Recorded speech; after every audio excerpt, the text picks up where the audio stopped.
Good day, everyone. This is Silvio Verlan. You reach my YouTube channel, Business Central Musings on YouTube. We chat here about various topics related to Business Central. Some days development topics, some days functional topics. We also give a hand to Business Central users, um, Business Central admins.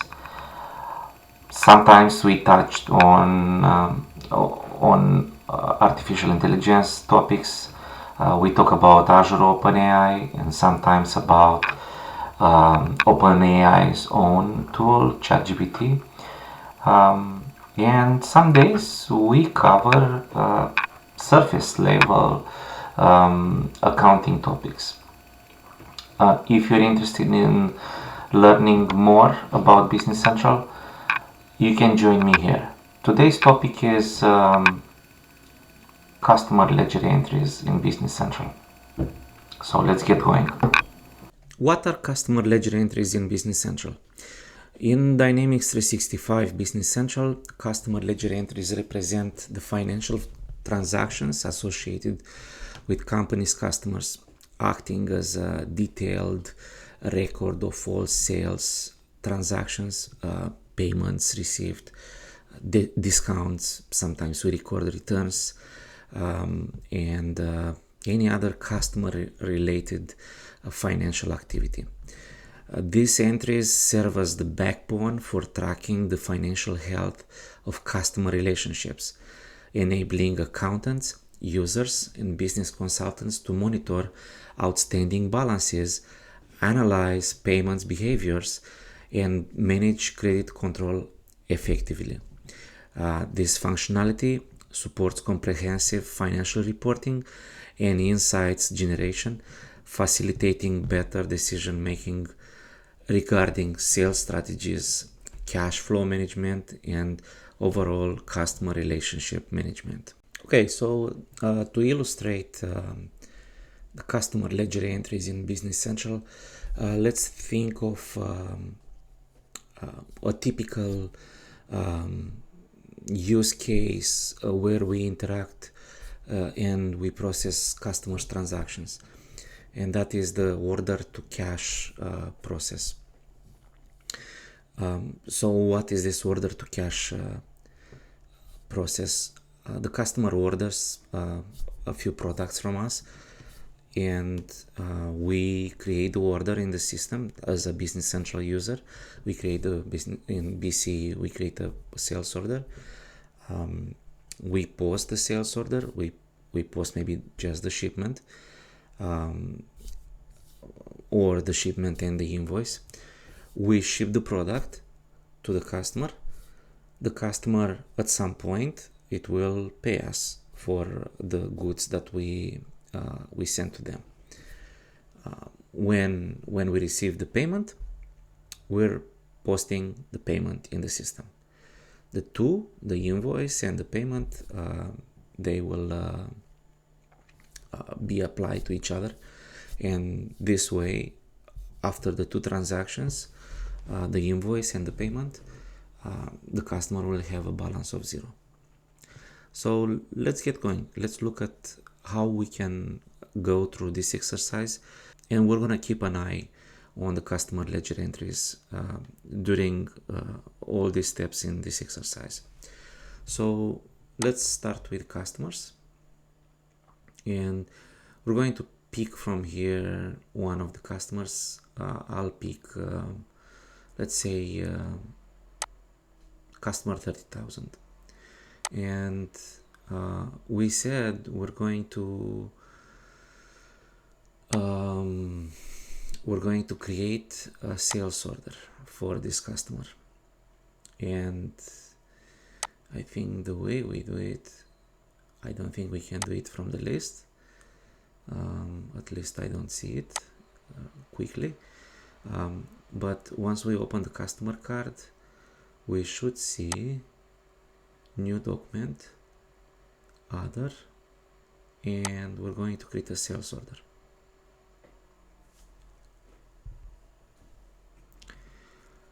We see the customer is already pre-populated because we came from the customer list. And let's say the customer asked for product 1896-S. By the way, we are in a Kronos database, and this customer, a School of Fine Art, is one of the customers included with the Kronos database.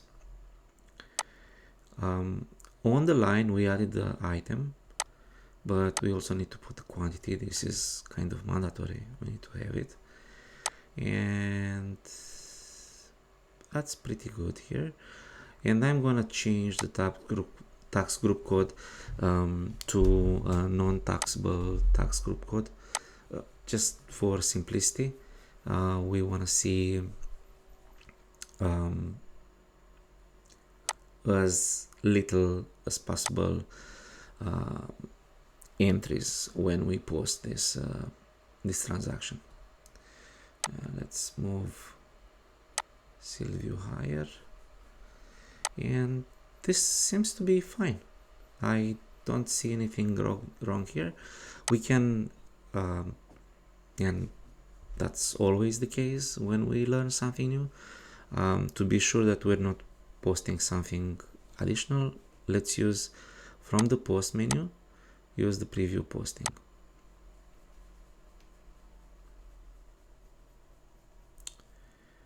And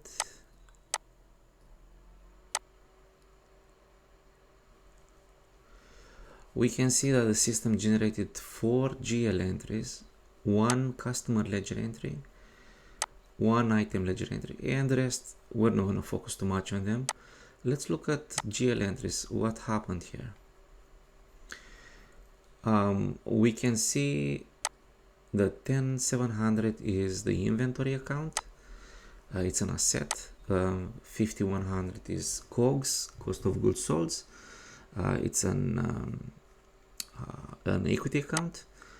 4200 is also an equity account. It's product sales, and we see accounts receivable. So these two go together.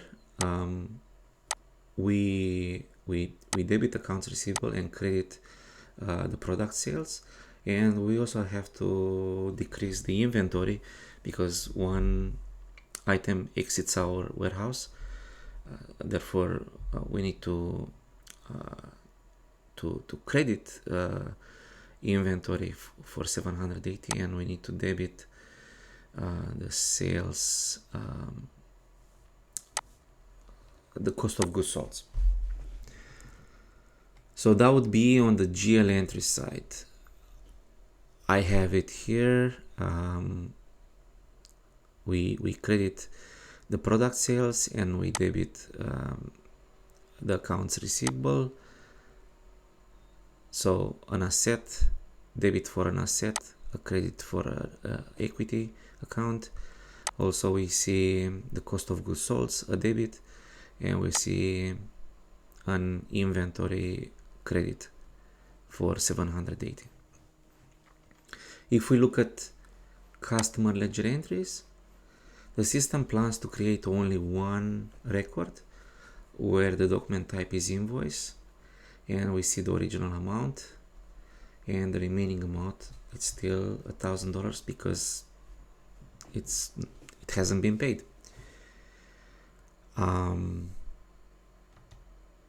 Yeah, what else? We also have an item ledger entry, and we can quickly look over.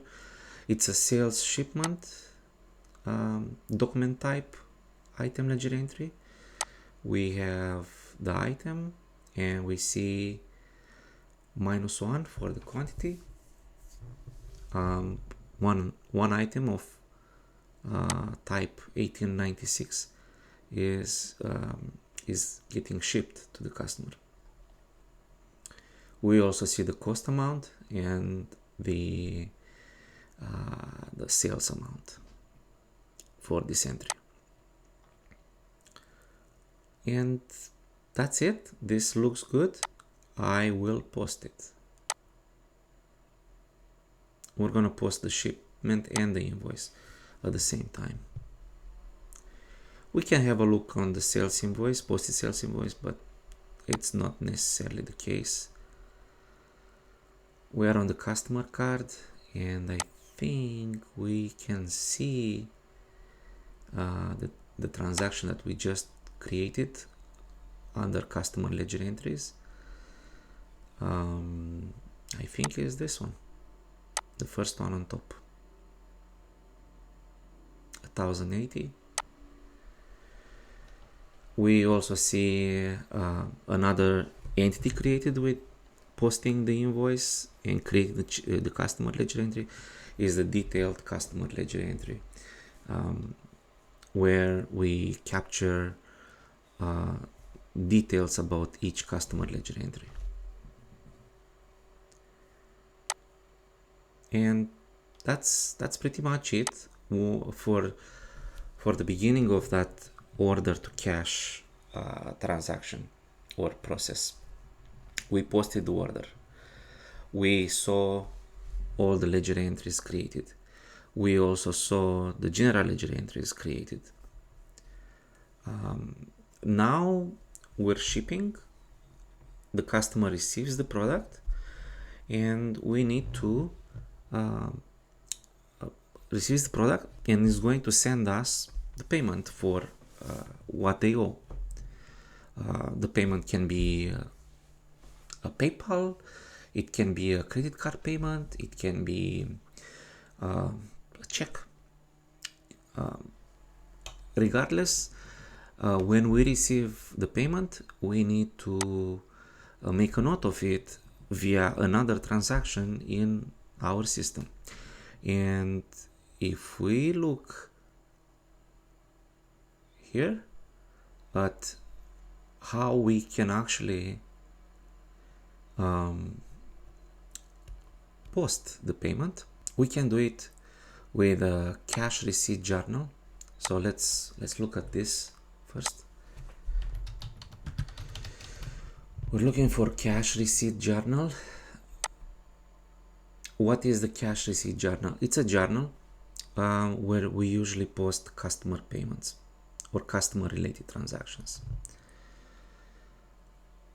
We have here a line, but let's delete this line and start clean. Our customer was the School of Fine Art. And if we wanna post this payment, because you see we have the document type is payment, so if we want to post this payment, we need to say what are we trying to pay with this payment. We're trying to pay an invoice, and this is coming, we can see the last transaction here is for 3/28/2024.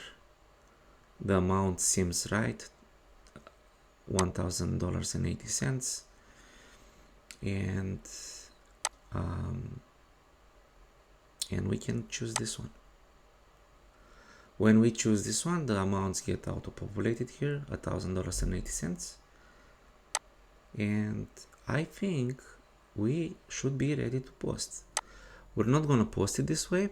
We're just gonna do a preview posting, and again we see 2 GL entries, 1 customer ledger entry, and 3 detailed customer ledger entry. Let's look at the first one, the GL entries.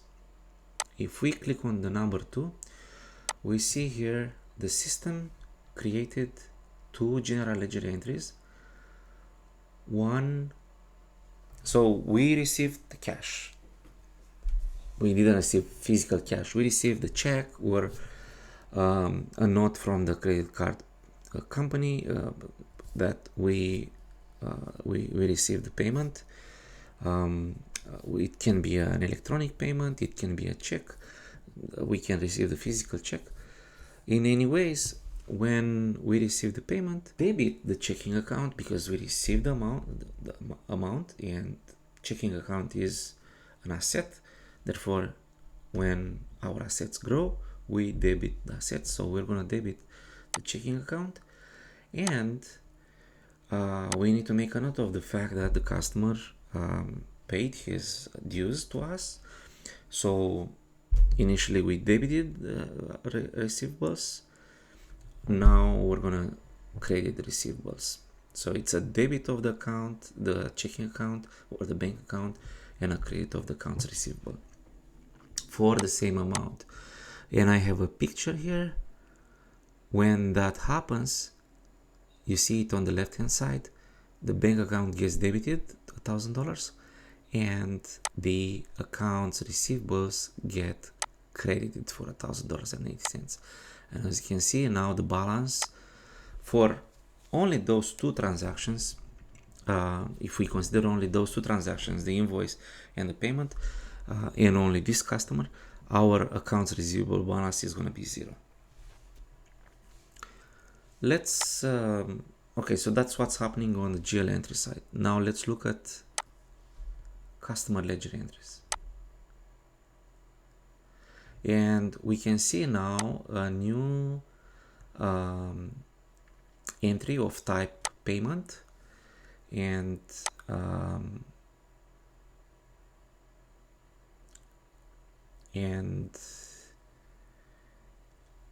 if we're going to post it, this payment will be applied towards the invoice of $1,000.80.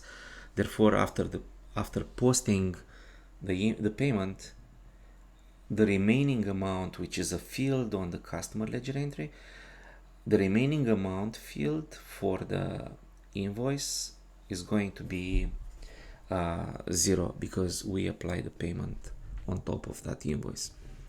So so that would be the customer ledger entry. And the detailed customer ledger entry will show the details about this payment, the fact that we're applying it towards the invoice.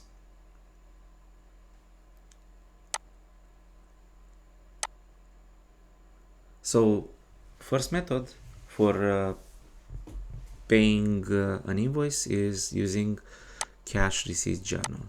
Let's we didn't post it, so we can delete this transaction, and let's see another way of posting a payment, and it can be via a bank deposit. So maybe we received an electronic payment, and we see in the transactions on our bank account that the customer sent the payment to us. So what we can do in this case, we can create a bank deposit to record this payment from the customer, and let's create a new one. We can tab out of the number. It will give us the number.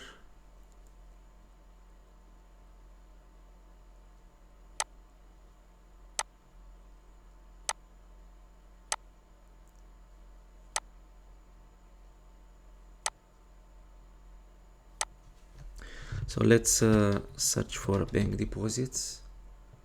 This is a new type of a document in Business Central. We tab out of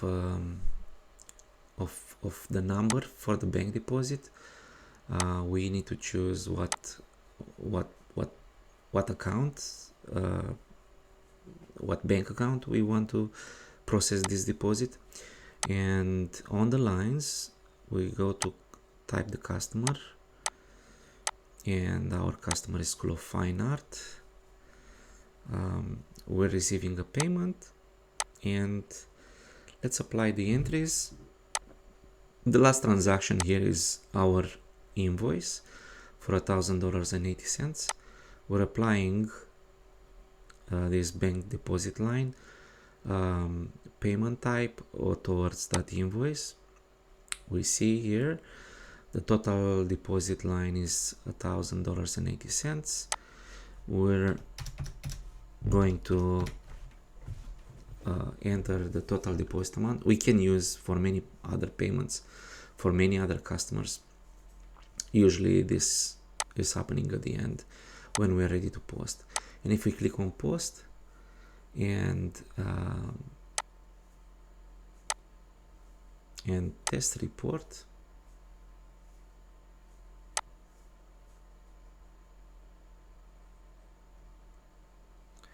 We're going to see the payment applied here. Payment applied and posted. We don't see though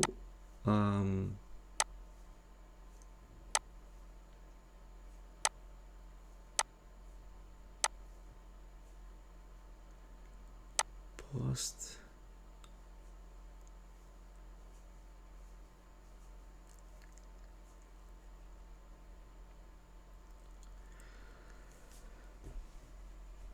So all we have to do is just click yes here, and the payment will be posted and applied, and a customer ledger entry of type payment is going to be created. We don't want to do that with this method because we still have a few other ways of applying a payment to an invoice. We can do it via register customer payments. Let's see how that looks like. Register customer payments. This is a page that allows a user to apply a payment for a customer, and all we need to do is type in the amount received, and we can preview posting the payment received from the School of Fine Art for that invoice, for that sales invoice generated from the sales order 10-11717. Let's preview the posting, and if we look at the GL entries, again we have a debit of the bank account and we have a credit for accounts receivable for the GL side. On the GL side, on the customer ledger entries, we're receiving the payment, and bank account ledger entries, that's another type of entry.